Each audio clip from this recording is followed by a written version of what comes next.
Assalamualaikum warahmatullahi wabarakatuh.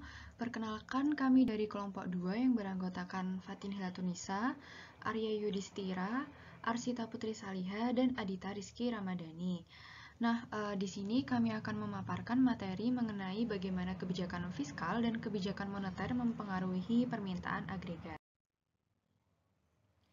Nah, dalam penyampaian presentasi ini ada 3 kata kunci, yaitu permintaan agregat, kebijakan fiskal, dan kebijakan moneter.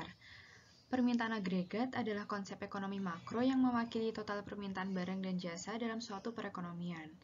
Nilai ini sering digunakan sebagai ukuran kesejahteraan atau pertumbuhan ekonomi.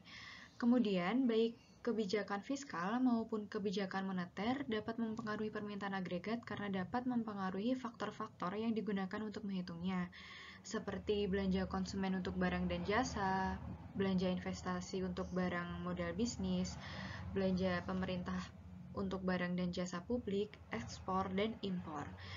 Kebijakan fiskal mempengaruhi permintaan agregat melalui perubahan pengeluaran pemerintah dan perpajakan.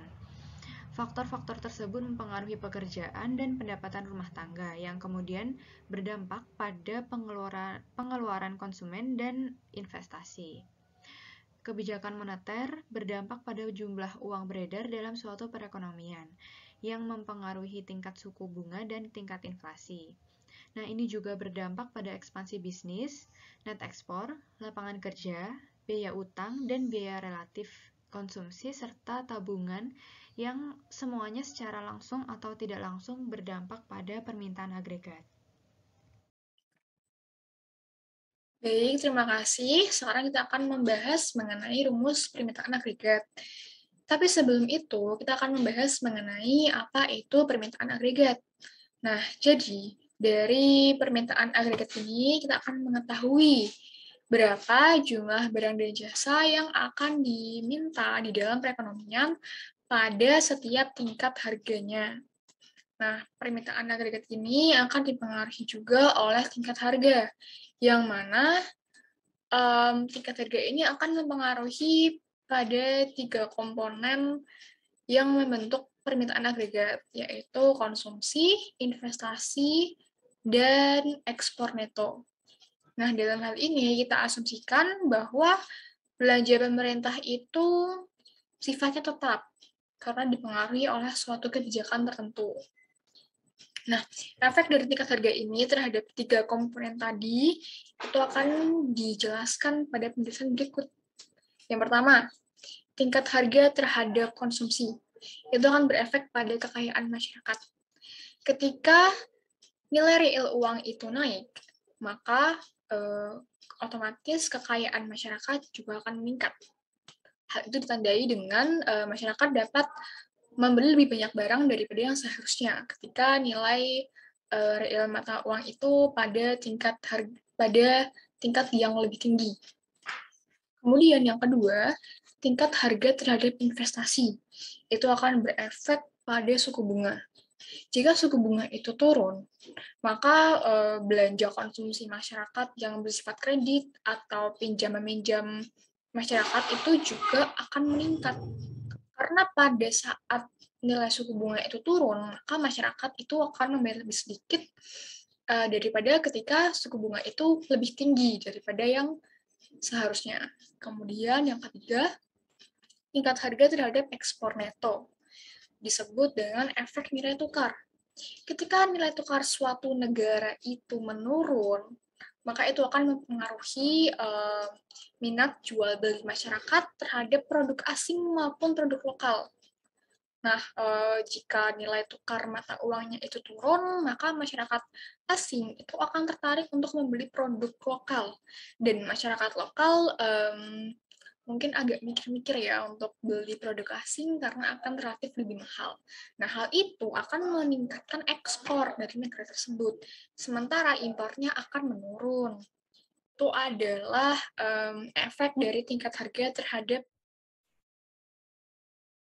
Baik, selanjutnya kita memasuki slide memahami kebijakan fiskal dan permintaan agregat. Kebijakan fiskal menentukan pengeluaran pemerintah dan tarif pajak. Kebijakan fiskal ekspansif ini biasanya diberlakukan sebagai tanggapan terhadap resesi atau guncangan lapangan kerja dan meningkatkan pengeluaran pemerintah di bidang-bidang seperti infrastruktur, pendidikan, dan tunjangan pengangguran. Menurut ekonomi Keynesian, program-program ini dapat mencegah pergeseran negatif dalam permintaan agregat dengan menstabilkan pekerjaan di antara pegawai pemerintah dan orang-orang yang terlibat dengan industri yang distimulasinya. Teorinya adalah bahwa tunjangan pengangguran yang diperpanjang membantu menstabilkan konsumsi dan investasi individu yang menjadi pengangguran selama resesi. Demikian pula, teori mengatakan bahwa kebijakan fiskal kontraktif dapat digunakan untuk mengurangi pengeluaran pemerintah dan utang negara atau untuk mengoreksi pertumbuhan yang tidak terkendali yang dipicu oleh inflasi yang cepat dan gelembung aset. Berkaitan dengan formula permintaan agregat, kebijakan fiskal secara langsung mempengaruhi unsur pengeluaran pemerintah dan secara tidak langsung mempengaruhi unsur konsumsi dan investasi. Nah, di bawah ini juga kita bisa melihat grafik dari dampak kebijakan fiskal dan moneter terhadap PDB tahun 1987 hingga 2021. Di sini indikatornya ada 3, yaitu Real Gross Domestic Product, Federal Funds Effective Rate, dan yang terakhir Federal Government Current Expenditures. Untuk ketiga indikator tersebut bisa kita lihat grafiknya itu yang paling fluktuatif adalah Federal Funds Effective Rate, yang mana posisi paling tinggi grafik yang disentuh oleh Federal Fund Effective Rate ini terletak di 100%, melebihi 100% pada tahun 2015 kuartal pertama. Sedangkan grafik dari Federal Funds Effective Rate ini titik terendahnya itu mencapai melebihi dari minus 50% pada tahun 2020 pada kuartal pertama. Untuk grafik federal government bisa kita lihat di awal grafiknya sedikit naik turun, bahkan tidak terlalu terlihat bagaimana naik turun grafik tersebut, bagaimana fluktuasi dari grafik tersebut. Namun pada tahun 2020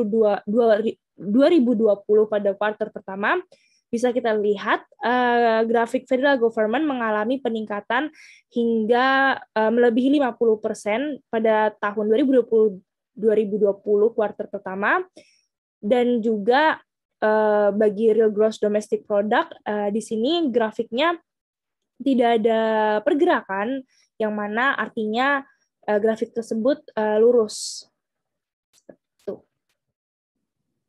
Baik, setelah kita mengetahui apa sih pengertian mengenai kebijakan fiskal dan apa itu permintaan agregat, selanjutnya saya akan membahas mengenai bagaimana kebijakan moneter meningkatkan permintaan agregat.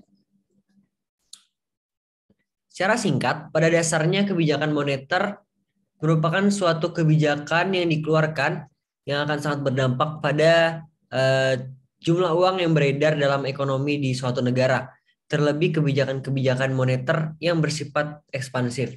Dengan adanya jumlah uang yang beredar, maka hal itu tentunya akan sangat berpengaruh pada tingkat suku bunga dan meningkatkan inflasi yang ada pastinya.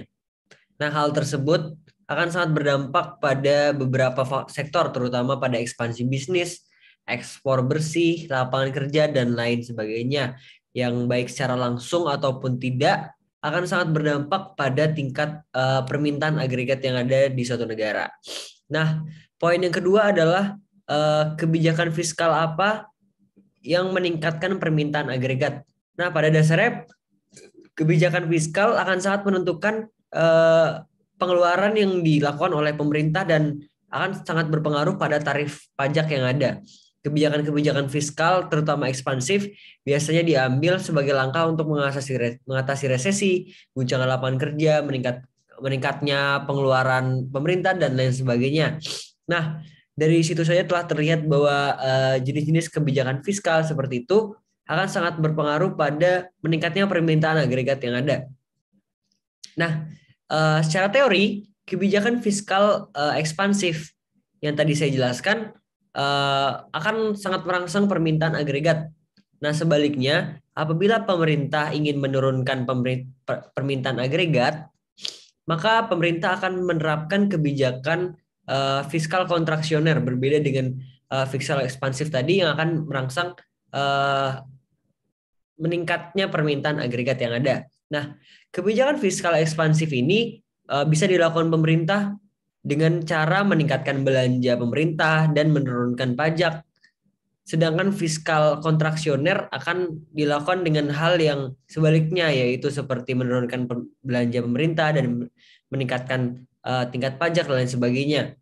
Nah, pemerintah mungkin akan mengombinasikan dua hal tersebut, namun kembali lagi melihat kondisi dan situasi serta kebutuhan yang ada di suatu ekonomi dalam negara. Nah, begitulah penjelasan mengenai bagaimana kebijakan moneter serta kebijakan fiskal mempengaruhi permintaan agregat. Dengan berakhirnya penjelasan kami di sini, berakhir pula video kami pada kali ini. Terima kasih yang sudah menonton. Sampai jumpa di lain kesempatan. Assalamualaikum warahmatullahi wabarakatuh.